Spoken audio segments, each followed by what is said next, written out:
For just a moment, it really felt like the world was holding its breath. There were these incredibly high-stakes negotiations going on in Islamabad between the United States and Iran. The hope? To finally end a brutal, devastating regional war. But that promise was broken. So today, we're going to break down what happened, why it all fell apart, and what this means for a region that is constantly on a knife's edge. All right, so most of the time we build up to the big climax, right? But for this story, we're actually going to start right at the end. Because to really get why these talks mattered so much, you first have to know how they ended, in total failure. And there it is, the verdict, delivered straight from the mouth of U.S. Vice President J.D. Vance himself. You can't get much more blunt or unambiguous than that. A single sentence that sent shockwaves around the world, confirming that the massive gap between Washington and Tehran was just as wide as ever. Now look, this failure was not for a lack of trying. That final announcement came after 21 grueling hours of what everyone called substantive discussions. I mean, think about that. 21 hours. That tells you this wasn't just a photo op. These guys were deep in the details, really trying to hammer something out. But in the end, it just wasn't enough. So who were the actual people in the room for this diplomatic highwire act? 3 key groups came together in Islamabad, and each one was carrying the immense weight of their nation's hopes and their non-negotiable red lines. So, on one side of the table, you've got the United States, led by Vice President J.D. Vance. Facing him, Iran, with their powerful parliament speaker Mohammad Bagher Ghalibaf leading the charge.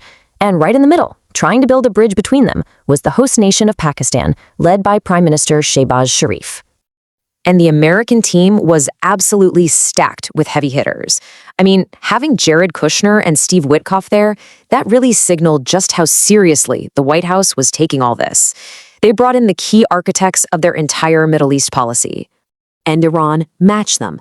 Their team wasn't just political figures. They brought crucial economic experts, like their foreign minister and the governor of their central bank.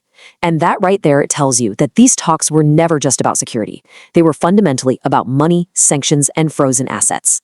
So you have to ask, what could possibly bring these two bitter adversaries to the same table? Well, the simple answer is they were both staring into the abyss. These talks weren't happening in some peaceful vacuum. They were happening under the shadow of a very real, very recent, and very hot war. The timeline here is just staggering when you think about it. A full-blown war explodes at the end of February. By early April, after some incredible diplomatic maneuvering, Pakistan manages to secure a super fragile 2-week ceasefire. And then, just 2 days later, the delegations are on the ground in Islamabad. The urgency was off the charts. This wasn't just diplomacy as usual. This was a desperate race against the clock to stop an all-out war from restarting.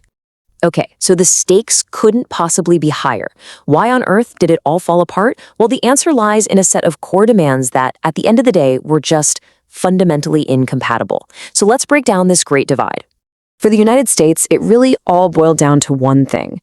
Vice President Vance made it crystal clear. Their absolute, non-negotiable core goal was getting a long-term, verifiable promise from Iran that they would never, ever build a nuclear weapon. That was their red line. And this is where you really see the disconnect. While the U.S. was laser-focused on the future of Iran's nuclear program, Iran's main goal was all about the present, ending the war and lifting the crippling economic sanctions that were strangling their country. Beyond that, yeah, the U.S. wanted to talk missiles and regional influence, but Iran wanted war reparations and access to roughly $7 billion of their own money that was frozen in international banks because of sanctions. They were basically speaking 2 completely different languages. From Tehran's point of view, the American position was just a massive overreach. Iran's foreign ministry spokesperson called the U.S. demands excessive and unlawful. They were basically arguing that Washington was asking for way too much while offering way too little in return. And that's the whole problem, right? What one side saw as essential for their security, the other saw as a completely unreasonable demand. And it did not stop there. On top of those huge disagreements, you had a whole minefield of other issues. What do you do about Israeli attacks in Lebanon? What are the new rules for shipping oil through the Strait of Hormuz?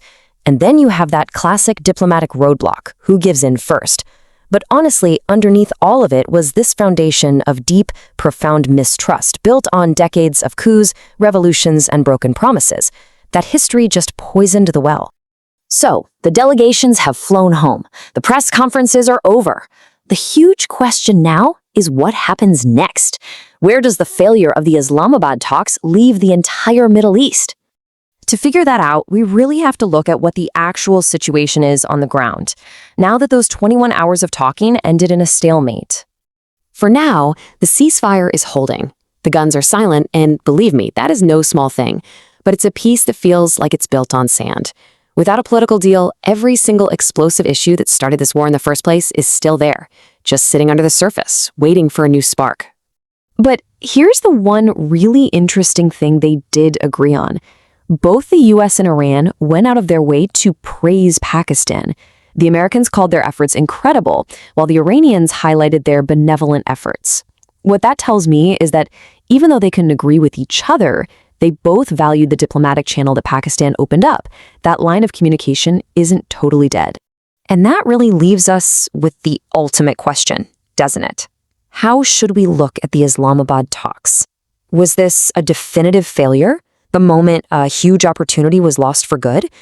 Or could it be something else? Could this have been the first messy, painful, but necessary step on a much longer and more difficult road to a real lasting peace? The answer to that question is going to define the future for millions of people.